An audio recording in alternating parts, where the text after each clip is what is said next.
الهدى المبين صدق الله العظيم وصدق رسوله النبي الأمين المتين الكريم ونحن على ذلك لمن الشاهدين والشاكرين والحمد لله رب العالمين۔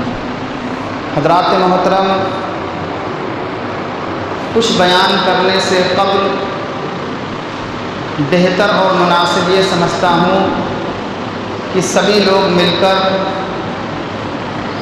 گنبد خضرا میں آرام فرمانے والے آقا و ماوا ملجا، غریبوں کے غمگسار، بے کسوں کے کس، جناب احمد مجتبی محمد مصطفیٰ صلی اللہ تعالی علیہ وسلم کی بارگاہ مقدسہ میں جھوم جھوم کر درود پاک کا تحفہ پیش کریں اور پڑھیں بآواز بلند، اللہم صلی علی سیدنا و نبینا و مولانا محمد وبارک وسلم، صلو علیہ وسلم، صلاۃ و سلام علیک یا رسول اللہ صلی اللہ تعالی علیہ وسلم۔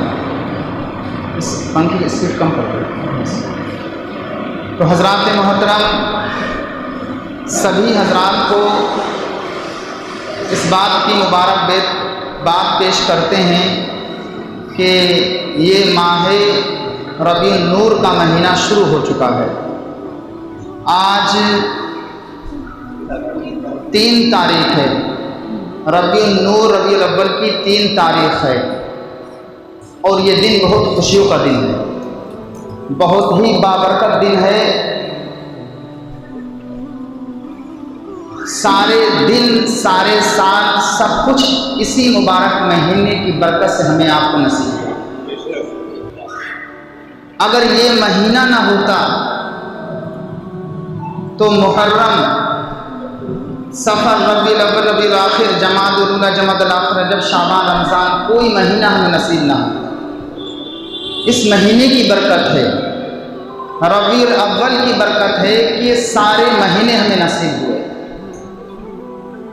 اللہ کی نعمتیں ہمیں اسی مبارک مہینے کے صدقے میں نصیب ہیں۔ اگر روایتوں کے اندر آتا ہے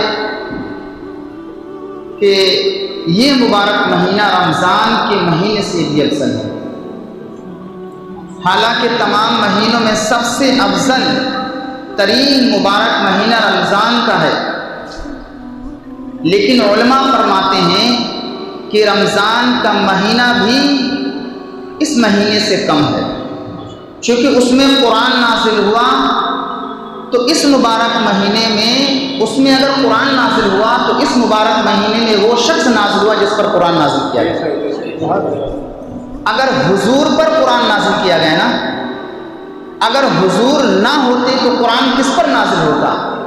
تو گویا کہ اسی مبارک مہینے کی برکت سے ہمیں قرآن پاک نصیب ہوا۔ رمضان کا مبارک اور بابرکت مہینہ ہمیں اسی مبارک مہینے کی برکت سے نصیب ہوا، تو یہ مہینہ تمام مہینوں سے افضل، یہ مہینہ دنیا کی تمام تر چیزوں سے افضل ہے۔ حتیٰ کہ روایتوں کے اندر آتا ہے کہ حضور کا وہ جگہ یعنی گنبد خضرا، جہاں حضور کا مبارک جسم ہے، وہ خطہ، وہ زمین کا تھوڑا سا ٹکڑا دنیا کی بڑی سے بڑی قیمتی چیز سے افضل ہے، حتیٰ کہ وہ جنت سے بھی افضل ہے، عرش اعظم سے بھی افضل ہے، عرش معلیٰ سے بھی افضل ہے، خانہ کعبہ سے بھی افضل ہے۔ دنیا کے اندر جتنی بھی چیزیں ہیں بابرکت، متبرک، ان تمام چیزوں سے افضل حضور کی وہ جگہ ہے جہاں حضور کا جسم مبارک ابھی مس ہے۔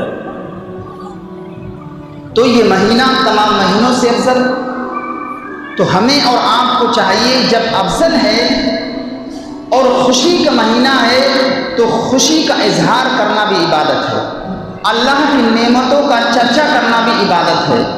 اللہ نے سب سے بڑی نعمت ہمیں اگر عطا کی ہے تو وہ حضور کی ذات ہے۔ اللہ رب العزت قرآن مقدسہ کے اندر ارشاد فرماتا ہے، اس کا مفہوم پیش کرتا ہوں کہ ہم تمہیں میں سے اپنے رسول کو بھیجیں گے، تو حضور اللہ کی بڑی نعمت ہیں، ان نعمت کا ذکر کرنا، اس کا شکر کرنا اور اس کی نعمتوں کا ذکر کرنا ہمارے لیے کار ثواب کا کام ہے۔ تو یہ مہینہ ہمیں جو ملا ہے، اس مہینے کی برکتیں بے شمار ہیں، اور یہ بھی روایتوں کے اندر آتا ہے کہ حضور کی ولادت کے مہینے میں ربیع الاول شریف کے دن 12 ربیع النور کے دن جہاں حضور کی ولادت ہوئی جس مقام پر، وہاں شیخ عبدالحق محدث دہلوی کی روایت سے ملتا ہے کہ اس مکان پر رحمت و انوار کی تجلیات کا نزول ہوتے ہوئے دیکھا، کہ حضور کے وصال کے بعد کافی عرصہ گزرنے کے بعد لوگوں نے مشاہدہ کیا، بزرگان دین نے مشاہدہ کیا کہ اللہ کی رحمتیں چھما چھم برستی ہیں۔ جیسا کہ ایک مرتبہ حضرت عائشہ صدیقہ عفیفہ رضی اللہ تعالی عنہ مکان پر حجرے میں تشریف فرما ہے، اور حضور سرور کائنات صلی اللہ علیہ وسلم ادھر سے تشریف لا رہے، تو جب آتے دیکھا تو دوپٹہ نہ ملا، دوپٹہ جس کو بولتے ہیں اردو میں، وہ دستیاب نہ ہوا، تو حضور کی مبارک چادر رکھی ہوئی تھی، انہوں نے سر پر چادر رکھی اور حضور کو آتے ہوئے دیکھا، اور آنے کے بعد حضور کو مس کیا، ٹچ کیا، تو اللہ کے محبوب علیہ السلام ارشاد فرماتے ہیں عائشہ یہ کیا کر رہی ہو؟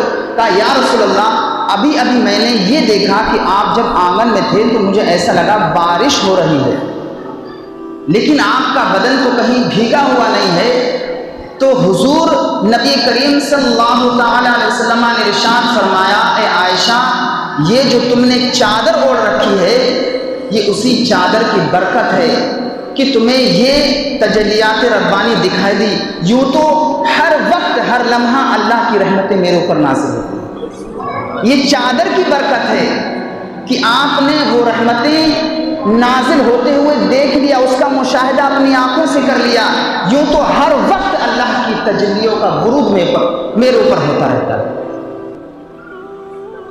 تو یہ مبارک مہینہ ہے، اس میں اپنے گھروں پر بہت ہی پوائنٹ کی بات ہے، آج ہمارے بچے دین سے بالکل دور ہیں، قرآن کی تعلیم سے دور ہیں، حضور کی محبت سے دور ہیں، تو ان کی محبت ہمارے سینوں میں کیسے سمائے گی؟ ہم اپنے بچوں کو حضور کا عاشق کیسے بنائیں گے؟ تو ضروری یہ ہے کہ حضور کی جو تعریف اور توصیف ہے، حضور کی سیرت ہے، حضور کا حسن اخلاق ہے، حضور کا کردار ہے، اس کردار کو ہم اپنے بچوں تک پہنچائیں۔ حدیث پاک کے اندر ہے اللہ کے محبوب نے ارشاد فرمایا اپنے بچوں کو 3 چیزیں سکھاؤ۔ سب سے پہلے اپنے نبی کی محبت سکھاؤ، جب نبی کی محبت ان کے سینے میں بیٹھ جائے گی اور بچپن ہی سے نبی کی محبت ان کے سینے میں سما جائے گی تو پھر وہ حضور کی مخالفت، حضور کو برا بلا کہنا اور حضور کی شان میں گستاخی کرنا اور حضور کو ہم جیسا بشر کہنا بالکل بھول جائیں گے۔ حضور کو اپنا نبی، اور نبی جو بھی ہوتا ہے امتی کے لیے ضروری ہے کہ نبی پر اپنی جان مان سب کچھ قربان کر دے۔ تو دولت اور ثروت و سرمایہ تو بہت دور کی بات رہی۔ پھر دوسری بات کہی کہ آل کی محبت سینے میں بیٹھا دو، چونکہ حضور اب دنیا میں بظاہر نہیں ہے، اب آل سے محبت یہ رنگ قیامت تک لائے گی۔ بڑی نقطے کی بات ہے، پوائنٹ کی بات ہے کہ قیامت تک حضور کی آل پائی جائے گی۔ اب حضور کی آل کون سی ہے؟ حضور کی آل کون ہے؟ حضور کی آل صحابہ اور کیا کہتے ہیں حضور کے خاندان کے اہل بیت اطہار، لیکن کربلا کے میدان میں وہ شہید کر دیے گئے، ان کے بعد جو نسل چلی ہے وہ پوری دنیا میں پھیلی ہے۔ اب میں آپ کو مثال دیتا ہوں حضور کی آل کون ہے۔ حضور کی آل حضور غوث اعظم شیخ عبد القادر جیلانی ہے۔ حضور کی آل کون ہے؟ سید آل رسول، مہرانا شریف میں جتنے بھی بزرگان دین ہیں حضور کی آل ہیں، کالپی شریف میں جتنے بھی ہیں حضور کی آل ہیں۔